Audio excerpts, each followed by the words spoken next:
तो जैसा कि लास्ट एपिसोड में हम लोगों ने देखा था कि एक बहुत बड़ी लड़ाई हुई थी, जिसके बाद वहां पर लॉर्ड रूलाई अपीयर हुआ था और वो वहां पर आकर उस लड़ाई को रुकवा देता है और उन लोगों के बीच में एक एग्रीमेंट भी करवा देता है और वहां मौजूद ओल्ड इरा के मास्टर्स को अपने साथ ले जाता है और उन लोगों से वादा लेता है कि वो लोग कभी भी इस जगह वापस नहीं आएंगे।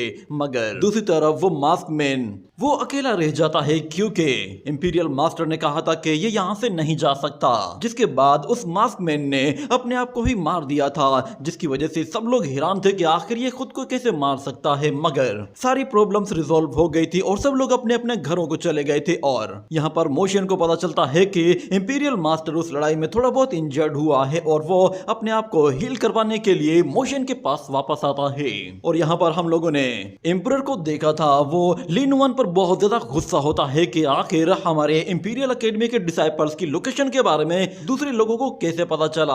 जिसके बाद हम लोग देखते हैं यानकांग आर्मी जब वो वापस आ रही होती है तो रास्ते में उन लोगों को बहुत सारी पेपर करेंसीज दिखाई देती हैं। ये पेपर करेंसीज तभी फेंकी जाती हैं जब किसी की डेथ होती है और इस वक्त यहाँ पे पूरे शहर पे यही पेपर करेंसीज दिखाई दे रही होती हैं, जिस पर वो सारे ही लोग हैरान होते हैं। और फिर मोशन वहां पे मौजूद किसी से पूछता है कि ब्रदर, मैं यहाँ पे नया आया हूँ, क्या तुम मुझे बता सकते हो कि यहाँ पर किसकी डेथ हुई है? क्या यहाँ किसी सिटी लॉर्ड की डेथ हुई है? जिस पर वो बंदा कहता है, क्या तुम नहीं जानते प्रिंस ज़ेनबी वो 10 दिन पहले अचानक कहीं मारा गया है।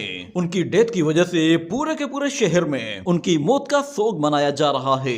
ये सुनने के बाद इंपीरियल मास्टर कहता है कि प्रिंस ज़ेनबी वो असल में लिन फेंग का ब्रदर था और उसकी रैंकिंग भी 8 नंबर पे थी और कहा जाता है कि वो एम्परर का 8th रॉयल अंकल था।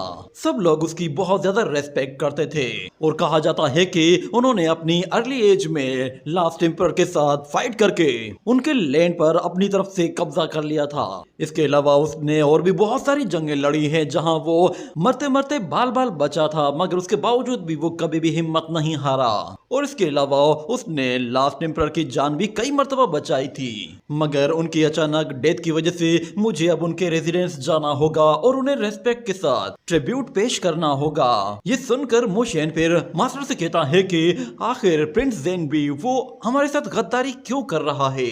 तो इंपीरियल मास्टर कहता है कि उसने हमारी यानकांग किंगडम के साथ कोई गद्दारी नहीं की, उसने सिर्फ और सिर्फ मेरे साथ गद्दारी की है ताकि वो लिन फैमिली के एम्पायर को अपने हाथों में ले सके और पूरा कंट्रोल उसके पास हो। मगर मोशन कहता है कि अच्छा, तो अब समझ में आया कि वो क्यों मारा गया है। शायद वो गवर्न करने के लिए पूरी तरह से तैयार नहीं था, शायद वो खुद को एक गवर्नर की तरह ही ट्रीट किया करता था। जिस पर मास्टर कहता है कि हाँ, तुमने ठीक कहा है, मगर अब हम लोग वापस आ गए हैं तो अब मुझे एम्परर से जाकर पर्सनली मिलना होगा। जैसे ही वो लोग वापस से यानकांग किंगडम में आते हैं तो यहाँ पर अनाउंसमेंट होना शुरू हो जाती है और कहा जाता है कि मोशन, तुमने इस वार में बहुत ही एक्स्ट्राऑर्डिनरी परफॉर्म किया है और तुमने अपने साथियों को खतरे से बचाया भी है। और सुनने में आया है कि तुमने साउदर्न बॉर्डरलैंड में बहुत सारी मेरिट भी हासिल की है। और एम्परर ने जब तुम्हारी परफॉर्मेंस के बारे में सुना है तो उसने तुम्हारी रैंकिंग को 5th लेवल में अपग्रेड कर दिया है। अब तुम इनर कोर्ट में भी एक 5th रैंकिंग के मास्टर के तौर पर आ सकते हो। यहाँ तक कि वो अब हाईएस्ट रैंकिंग के मास्टर का भी ट्रीटमेंट कर सकता है। जिसके बाद वो सर्वेंट वो स्क्रॉल मोशन को थमा देता है तो हम देखते हैं कि यहाँ पर लिंगर वो फौरन से वॉरियर के शोल्डर के ऊपर आकर बैठ जाती है और उसे कुछ पैसे थमा देती है, जिस पर वो वॉरियर भी काफी खुश होता है। मगर यहाँ पर मोशन कहता है कि मैं इसके लिए शुक्रिया अदा करता हूँ, एम्परर यान फेंग वो सच में काफी बड़े दिल के हैं। मगर वो दिल ही दिल में कहता है कि लगता है कि एम्परर को अब भी मुझ पे भरोसा नहीं है। ये कहने के साथ ये सीन यहीं पे ही कट हो जाता है। अगले सीन में हमें दोबारा से एम्परर है कि उसके जितने भी लोग हैं वो सारे के सारे अंदर बेहोश पड़े हुए हैं और युआन जिंग वो तो ऊपर लटका हुआ है। ये देखते ही फिर इंपीरियल मास्टर उन प्रेशर पॉइंट्स पे क्लिक करते हुए उन लोगों को दोबारा से होश में लाता है और हमें दिखाया जाता है कि इंपीरियल मास्टर युआन जिंग को भी प्रेशर पॉइंट पे क्लिक करके फौरन से नीचे ले आता है, जिसकी वजह से वो भी होश में आ जाता है। मगर होश में आते ही वो लोग कहने लगते हैं कि पता नहीं यहाँ पे क्या हुआ है, हम लोगों ने कुछ देखा ही नहीं। इससे पहले कि हमें कुछ पता चलता मुझे तो उल्टा लटका दिया गया और बाकी लोग भी बेहोश हो गए थे। ये बात इंपीरियल मास्टर को काफी परेशान करती है कि आखिर कौन है जो कि मेरे घर में घुसकर ऐसी हरकत कर सकता है। मगर वो सर्वेंट्स कहते हैं कि मास्टर, हमें लगता है कि शायद इस पूरे कैपिटल में कोई भूत घूम रहा है, क्योंकि हमें बहुत सारे लोगों के बारे में पता चला है कि जितने भी हाई रैंकिंग के ऑफिशियल्स और मास्टर्स हैं उनमें से हर एक को कुछ ना कुछ नुकसान जरूर हुआ है। मगर इंपीरियल मास्टर कहता है ये कोई भूत नहीं है, ये वही बंदा है जिसके पास एक्सट्रीमली हाईएस्ट स्पीड है और मैं उस बंदे को अच्छी तरह से जानता भी हूँ। ये कहने के बाद वो लोग अपने ट्रेजरी रूम की तरफ जाते हैं। जब वो लोग ट्रेजरी रूम की तरफ जा रहे होते हैं तो वो लोग देखते हैं कि ट्रेजरी रूम के बाहर जो बैरियर लगा हुआ है वो अभी भी बिल्कुल सही सलामत है। मगर युआन जिंग कहता है कि इंपीरियल मास्टर जरा देखो, ये सील बिल्कुल सही सलामत है, इसका मतलब है कि कोई भी अंदर नहीं गया। मगर इंपीरियल मास्टर उससे कहता है कि तुम फैंटम फॉर्म्स के बारे में जानते ही नहीं हो। कोई चोर इस फॉर्म को अचीव कर ले तो वो सूरज से भी छुप कर उसे चुरा सकता है। उसे किसी भी सील को तोड़ने की जरूरत नहीं, वो तो रोशनी की तरह मूव करता है। मगर जैसे ही वो लोग उस ट्रेजर हॉल के अंदर जाते हैं तो वो लोग ये देखकर हैरान होते हैं कि इस ट्रेजरी हॉल में तो कुछ भी नहीं है। युआन जिंग कहता है कि आपके ट्रेजरी हॉल में तो सिर्फ धूल मट्टी जमी हुई है। मगर इंपीरियल मास्टर को वहां पे कुछ नजर आता है, जिसके बाद वो एक पेपर को छत से नीचे उतारता है तो हम देखते हैं कि वो पेपर उसके बिल्कुल करीब आ जाता है। जिसके बाद इंपीरियल मास्टर उसे अपनी तरफ खींचकर उसे पढ़ता है तो उसे पता चलता है कि ये लेटर किसी और ने नहीं बल्कि मोशन के ग्रैंडफादर ग्वान ने उसके लिए छोड़ा है और उसने कहा है कि मैं यहाँ पर अपनी लेग लेने के लिए आया था और वो मैं लेकर जा रहा हूँ और मैं इन सारे के सारे ट्रेजर्स को एक्सेप्ट कर रहा हूँ। मुझे उम्मीद है तुमने ये सारे मेरे लिए ही जमा किए होंगे और ऊपर से मैंने तुम्हारे सर्वेंट्स की काफी अच्छी खातिरदारी की है, इसलिए उनकी टेंशन बिल्कुल भी मत लेना। वो लोग उस जगह को चेक कर रहे होते हैं और यहाँ पे इंपीरियल मास्टर को पता चलता है कि ग्वान वो उसके बेड पर भी कुछ देर के लिए सोया था, यहाँ तक कि वो उसके बेड के नीचे मौजूद पैसे भी चुरा कर ले गया है। यहाँ तक कि वो इंपीरियल मास्टर को उसकी बात याद दिलाते हुए कहता है कि तुमने ही कहा था ना कि पैसे तो बस हाथों की मेल है। यकीन जानो मुझे तुम्हारे ब्लैंकेट के नीचे भी कुछ पैसे मिले हैं कि भूखे हैं और हर एक से पैसे मांगते फिर रहे हैं। ये सुनकर इंपीरियल मास्टर बिल्कुल बेबस हो जाता है और हमें दिखाया जाता है कि मोशन जब वो अपने रेजिडेंस में वापस आ रहा होता है तो वो जैसे ही बाहर का दरवाजा खोलता है तो उसे कुछ फील होता है। जिसके बाद वो उन दोनों ही बीस से कहता है तुम लोग यहीं पे ही रुको, मुझे लगता है अंदर कोई है, मैं जाकर देखता हूँ, तुम लोग यहाँ पे खड़े होकर गार्ड करो। वो लोग वहीं पे ही रुकते हैं और मोशन खुद अंदर चला जाता है। मगर अंदर जाते जाते वो काफी ज्यादा खुश होता है क्योंकि अंदर बड़े हो चुके हो तो बच्चों की तरह मत लड़ो। हम लोग यहाँ पर सिर्फ और सिर्फ मोशन को देखने के लिए आए थे कि वो कैसा है। वो लोग अपनी एक टांग और अपना एक हाथ लेकर आए थे ताकि मोशन उन्हें दोबारा से उनकी बॉडी के साथ कनेक्ट कर सके। मोशन जब वहाँ पर वांगशेन के हाथ को देखता है तो वो कहता है कि क्या ये आपका ही कटा हुआ हाथ है? तो वांगशेन कहता है कि मैं इसे वापस लेने के लिए डायन सेक गया था और वहां से मैं इसे वापस लेकर आया हूँ। तो ग्रैंडपा ग्वान कहता है कि हाँ, ये तो अंदर घुस गया था और हर एक चीज डिस्ट्रॉय करते हुए अपना ये हाथ वापस लेकर आया है। हम लोग तो लॉर्ड रूलाई को भी मारने के लिए गए थे मगर शायद वो कहीं भाग गया था। अगर वो वहां पे होता तो फिर ग्रैंडपा वांगशेन तो उसकी हड्डी पसली एक कर देता। वो लोग अभी अपनी बहादुरी के किस्से सुना रहे होते हैं, इतने में अचानक बाहर से लिंगर की आवाज आती है कि इंपीरियल मास्टर तुमसे मिलने के लिए आए हैं। ये क्या कर रहे हैं? ये देखते ही मोशन फौरन से उससे मिलने के लिए बाहर चला जाता है तो बाहर इंपीरियल मास्टर उसका इंतजार कर रहा था। जैसे ही मोशन उसके पास आता है तो फिर इंपीरियल मास्टर उससे कहता है डॉक्टर केन, मुझे तुमसे कुछ पैसे उधार चाहिए, क्या तुम मुझे दे सकते हो? तो मोशन कहता है आपको कितने चाहिए? तो इंपीरियल मास्टर कहता है मेरी मंथली सैलरी वो 800 डानफेंग कॉइन्स है। मैं चाहता हूँ तुम मुझे सिर्फ एक मंथ की सैलरी उधार दे दो। एक बार मैं बस इस डिफिकल्ट सिचुएशन से बाहर निकल जाऊं, उसके बाद मैं तुम्हें तुम्हारे सारे पैसे वापस कर दूंगा। ये सुनकर मोशन कहता है कि इंपीरियल मास्टर आप इस तरह की सिचुएशन में कैसे आ गए? तो इंपीरियल मास्टर उसे नहीं बताता कि उसके साथ क्या हुआ है। वो बस कल्टीवेशन का बहाना लगाता है कि मेरी कल्टीवेशन पर बहुत खर्चा आता है। ये सुनते ही मोशन उसे 1000 डाफेंग कॉइन्स दे देता है और कहता है कि अगर आपको और ज्यादा पैसों की जरूरत पड़े तो आप मेरे पास वापस आइएगा। और वैसे ये पैसे वापस करने की भी कोई जरूरत नहीं, आप एक नोबेल प्राइज मास्टर हैं। आपको इस तरह गरीबी की जिंदगी में देखकर बहुत ही अफसोस हो रहा है। आपको जब भी पैसों की जरूरत हो आप बस बोल दीजिएगा। मगर इंपीरियल मास्टर कहता है कि मुझे एम्परर की तरफ से बहुत जल्द नए रिवॉर्ड रिवॉर्ड्स मिलने वाले हैं, जैसे ही मुझे मिल जाएंगे मैं तुम्हें तुम्हारे सारे पैसे चुका दूंगा। ये कहकर वो जैसे ही वहां से जाने लगता है तो अचानक से उसे कुछ एनर्जी फील होती है। वो पीछे पलटता है। मोशन के रेजिडेंस के अंदर कोई पावरफुल पर्सनैलिटी मौजूद है। वो शख्स जो कोई भी है वो एक गॉड की तरह है। अगर वो वहां से हिलना चाहे तो हिल सकता है, वरना उसे वहां से कोई भी नहीं निकाल सकता। मगर अचानक उसे फिर से फील होता है कि मास्टर ने बताया था जब भी मैं स्टार लॉर्ड ट्रांसफॉर्मेशन को अचीव करूंगा तो उससे मेरा ऑरा बिल्कुल चेंज हो जाएगा। ये कहते ही वो उनके हाथ पे लेकर फौरन से वहां से भाग जाता है, जिस पर वो दोनों ही मास्टर्स हैरान होते हैं कि ये क्या छुपा रहा है। मगर हमें यहाँ पर दिखाया जाता है कि मोशन उस हाथ को और उस लेग को एक बड़े से पोट के अंदर आग जलाकर बॉईल कर रहा होता है। मगर इतने में अचानक उसकी बॉडी में मौजूद 5 एलिमेंट मार्क एक्टिवेट हो जाते हैं और हमें दिखाया जाता है इस बार उसका सेकंड एट्रीब्यूट एक्टिवेट हो गया था, जिसकी वजह से वो जब अपने स्पेस के अंदर जाता है तो उसकी बॉडी दोबारा से ट्रांसफॉर्म होना शुरू हो जाती है और इस मर्तबा वो एक न्यू ट्रांसफॉर्मेशन को अचीव कर लेता है। और हमें दिखाया जाता है इस बार उसके पीछे एक और गॉड स्टैचू बॉडी दिखाई देती है और मोशन वो उस स्क्रोल को खोलकर पढ़ते हुए कहता है कि आखिर इसमें ऐसा क्या है। वो जब उस स्क्रोल को खोलता है तो वो कहता है कि ग्रैंडपा डीफ ने मुझे जितनी भी स्क्रिप्चर्स पढ़ाई थी उनमें से ये बिल्कुल डिफरेंट है। मगर अचानक उसे रियलाइज होने लगता है कि ये तो बिल्कुल सोलर ट्रैक्शन आर्ट की तरह है। जिसके बाद वो अचानक पीछे मुड़कर देखता है तो उसे वहां पर एक बहुत बड़ा गेट अपीयर होते हुए दिखाई देता है, जिस पर उसे काफी हैरानी होती है कि आखिर उसके स्टार सील लॉर्ड के अंदर ये एक्स्ट्रा डोर क्यों अपीयर हुआ है। और ये गेट तो बिल्कुल 9 नेदर गेट की तरह का ही है।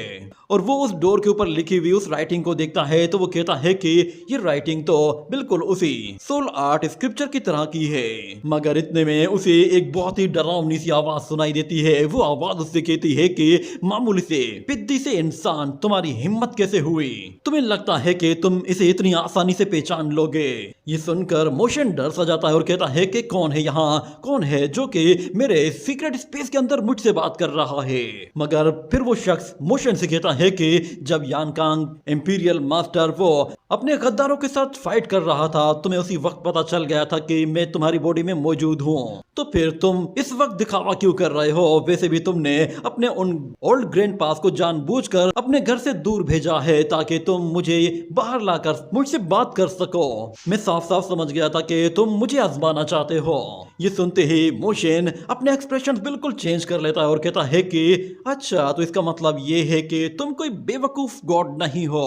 इतना कहने के बाद हमें दिखाया जाता है कि उस गेट के पीछे अचानक से एक डिमोनिक एनर्जी अपीयर होना शुरू हो जाती है, जिसके बाद हम देखते हैं वहां पर उस एनर्जी के अंदर से एक आई अपीयर होती है और फिर वहां पर बहुत सारी आइज निकल आती हैं। और देखते ही देखते फिर वहां पर रेड फ्यूम फैल जाता है और उसके अंदर से वही डीमन जायंट फेस के साथ बाहर आता है और कहता है कि बेवकूफ डीमन समनर, मैं जानता हूं तुम मेरे साथ जानबूझकर ये खेल खेल रहे हो। तुम जानते भी हो कि तुम मेरे सामने कुछ भी नहीं हो, इसलिए बेहतर यही है कि तुम अपने आप को मेरे हवाले कर दो और मुझे इस बॉडी पर कंट्रोल लेने दो। तुम्हारी भलाई इसी में है कि तुम मेरी ही वर्शिप करो, वरना तुम्हारे साथ जो कुछ भी होगा तुम उसके बारे में सोच भी नहीं सकते। मैं तुम्हारे लिए कोई भी रास्ता नहीं छोड़ूंगा। तुम चाहे कुछ भी कर लो, मेरे अलावा तुम्हारे पास और कोई ऑप्शन होगा ही नहीं, क्योंकि तुम मेरे सामने बिल्कुल मिट्टी के ढेर की तरह हो। मैं जब चाहूँ तुम्हें मसल सकता हूँ। मगर यहाँ पर मोशन कहता है कि ग्रेट डीमन किंग ऑफ डूटियान,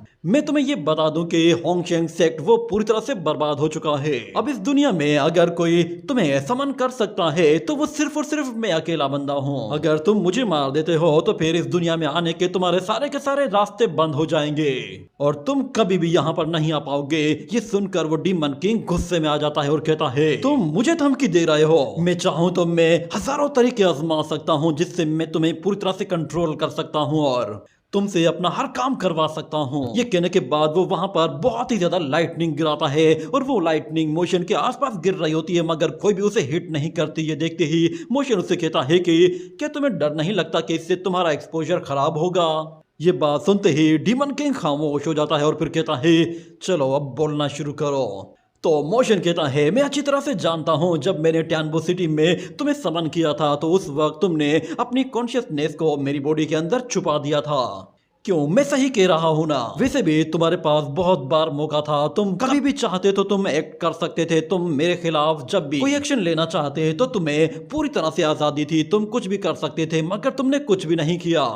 तुम सिर्फ और सिर्फ इंतजार करते रहे उस वक्त का जब मैं तुम्हारे सामने बिल्कुल अकेला खड़ा हूँ। तुम्हें डर था कि अगर इंपीरियल मास्टर को या फिर मेरे ग्रैंडपास में से किसी को भी पता चल गया कि तुम मेरी बॉडी के अंदर हो तो वो तुम्हें तुम्हारी कॉन्शियसनेस के साथ ही खत्म कर देंगे। ये बात उस डीमन किंग को गुस्सा दिला रही थी क्योंकि मोशन बिल्कुल सच कह रहा था और मोशन उसे कहता है कि मैं जानता हूं तुम्हें डर लग रहा है, मगर वो डीमन किंग कहता है अगर ऐसा है तो फिर तुमने इंपीरियल मास्टर या फिर अपने ग्रैंडपास में से किसी को भी मेरे बारे में क्यों नहीं बताया। उल्टा तुमने उन्हें यहाँ से दूर भेज दिया है ताकि उन्हें मेरे बारे में पता न चले।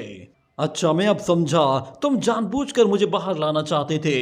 तुम इस गेट की तरफ देखो, तुम इसे तो पहचानते ही होगे कि ये सोल अट्रैक्शन गेट है। ये नाइन नेदर गेट की तरह का ही एक गेट है, मगर मोशन उससे कहता है कि मैं जानता हूँ तुम्हें मुझसे क्या चाहिए, मगर मैं चाहता हूं कि तुम मुझे डिमोनिक मंत्र भी सिखाओ ताकि मैं इस गेट की पावर को यूज कर सकूं। ये सुनकर वो डीमन गुस्से में आ जाता है और फौरन से पीछे चला जाता है। ये देखकर मोशन हैरान होता है कि ये यहाँ से जा क्यों रहा है। इतना कहने के बाद वो डीमन अपने फुल फॉर्म में उसके सामने आ जाता है और बहुत ही गुस्से से उसे घूर रहा होता है और कहता है कि अच्छा तो तुम चाहते हो कि मैं तुम्हें ये डिमोनिक मंत्र सिखाऊं। अगर ऐसा है तो फिर ठीक है, हम दोनों के बीच में एक डील होगी क्योंकि कुछ तुम्हें चाहिए और कुछ मुझे चाहिए, इसलिए हम दोनों को ही इस पर डील कर लेनी चाहिए। मगर मोशन कहता है कि भूल जाओ कि मैं तुम्हारी मदद करूंगा, तुम फिर से अपने डीमन ट्राइब को यहाँ बुलाओगे और फिर से हमारी दुनिया पर कब्जा करने की कोशिश करोगे। तो डीमन किंग कहता है कि नहीं, बेफिक्र हो जाओ, जब से मैंने तुम्हारे ग्रैंडपास को और उस इंपीरियल मास्टर को देखा है उसके बाद से मैंने अपना इरादा कैंसिल कर दिया है।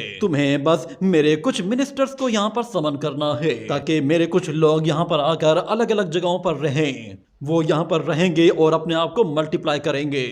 मगर मोशन कहता है अगर डीमन किंग ने मुझे धोखा दे दिया तो फिर मैं क्या करूंगा, और ऊपर से तुम्हारे उन मिनिस्टर्स ने अगर मुझे मार दिया तो भी मैं कुछ नहीं कर पाऊंगा। ये सुनकर वो डीमन किंग गुस्से में भड़क जाता है और बहुत ही जोर से चिल्लाता है।